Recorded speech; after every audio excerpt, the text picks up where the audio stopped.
ये कहानी है दो दोस्तों की जो कि एक छोटे से गांव में रहते थे। एक बार वो दोनों किसी काम से शहर गए और वापस अपने गांव लौट रहे थे। उनके गांव तक पहुंचने के लिए उनको एक घने जंगल से होकर के गुजरना था। और जब वो उस जंगल से गुजर रहे थे तो एक दोस्त को प्यास लगी और वो पानी ढूंढने के लिए रास्ता भटक गए। थोड़ी ही देर बाद शाम हो गई और रात होने ही वाली थी। तो उन दोनों की नजर एक गुफा पे पड़ी जो कि पेड़ों से घिरी हुई थी चारों तरफ से। तो उन्होंने सोचा कि यही जगह ठीक है रात बिताने के लिए। तो दोनों ने कुछ लकड़ियां इकट्ठी करी, उस गुफा के अंदर गए और आग जला करके वहां पे बैठ गए। रात का वक्त था, गुफा के अंदर आग जल रही थी, बाहर बिल्कुल अंधेरा था और कुछ जानवरों की आवाजें आ रही थी। तो उन दोनों में से जो एक दोस्त था वो अंदर ही अंदर डरने लगा, क्योंकि उसने भूत प्रेतों की बहुत कहानियां सुनी थी कि रात के वक्त जंगल में कुछ भयानक आत्माएं भटकती हैं और अगर उनको कोई ऐसा भटका हुआ आदमी मिल जाए तो उसको नहीं छोड़ती। तो जब उसने भूत प्रेतों की बात अपने दोस्त से करी तो उसके दोस्त ने हंसते हुए उससे पूछा, क्या कभी तूने किसी भूत को देखा है? तो उसने कहा, नहीं मैंने तो नहीं देखा, लेकिन मेरे कुछ जान पहचान के लोग हैं जिन्होंने देखा है। तो उसके दोस्त ने उसको समझाने की बहुत कोशिश करी कि यार ऐसी सुनी सुनाई बातों पर विश्वास नहीं करते हैं, अब तू सो जा और मुझे भी सोने दे, मुझे नींद आ रही है। और इतना कह करके उसका दोस्त वहीं पर लेट गया और थोड़ी देर में सो गया।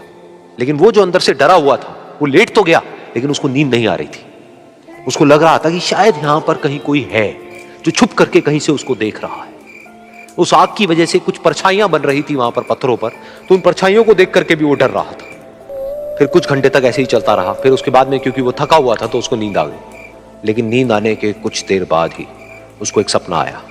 सपने में उसको एक बहुत ही भयानक परछाई उसकी तरफ बढ़ती हुई नजर आई। अब जैसे जैसे वो अंदर से डरता चला जा रहा था, वो परछाई उसके और पास आती चली जा रही थी और बड़ी होती चली जा रही थी। और उस परछाई में एक हाथ उसको नजर आया जिसके बड़े बड़े नाखून थे, और वो हाथ उसकी तरफ बढ़ता चला गया और उसके गले तक पहुंचने ही वाला था कि तभी वो डर करके एकदम से उठा।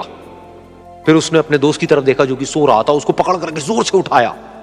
फिर उसने अपने दोस्त को बताया कि उसके साथ में क्या हुआ। तो उसका दोस्त फिर हंसने लगा। फिर उसके दोस्त ने उसको कहा, अब अगर दोबारा से तुझे वो परछाई दिखे तो तू वही कहियो जो मैं तुझे कह रहा हूं कहने के लिए, फिर देखते हैं वो परछाई तेरा क्या करती है। तुझे अपने अंदर ही अंदर बोलना है, मैं तुझसे नहीं डरता, सामने आ।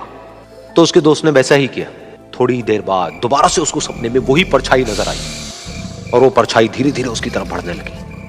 लेकिन इस बार वो उस परछाई से डरा नहीं, बल्कि अपनी पूरी हिम्मत जुटा करके उसने वही कहा, मैं तुझसे नहीं डरता, सामने आ। मैं तुझसे नहीं डरता, सामने आ। मैं तुझसे नहीं डरता, सामने आ। जैसे जैसे वो ये बोलने लगा वो परछाई छोटी होने लगी और उससे दूर होने लगी। वो बोलता रहा, वो परछाई छोटी होती रही और धीरे धीरे वो परछाई दिखनी बंद हो गई। बिल्कुल ऐसा ही हमारी जिंदगी में भी होता है। हमारे अंदर जितने भी डर हैं, उससे हम जितना डरते हैं हम उतना ही छोटे होते चले जाते हैं और वो डर उतने ही बड़े होते चले जाते हैं।